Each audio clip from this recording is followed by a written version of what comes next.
আরসালান, বাবা তোমার ঘুম এত পাতলা, ঘুমের ঘরে পড়ে যাইতেছ, এক ডাকে উঠে গেছো। আল্লাহ, তুমি এত কাঁপো কেন ঘুমের মধ্যে বাবা?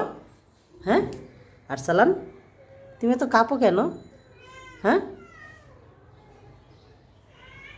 সারা দিন ঘুম, আরে চোখ খুলতে পারতেছ না রে ঘুমে। তুমি ঘুমের কারণে চোখ খুলতে পারো না? আহারে, থাক, ঘুমাও ঘুমাও ঘুমাও। কিছু খাবা? মুরগি টুরগি দিব? এই ছেলে, কিছু খাবেন? হ্যাঁ, এই যে, আরে বাবারে ডিস্টার্ব করে লাইছি রে, আবার থাক ঘুমাও।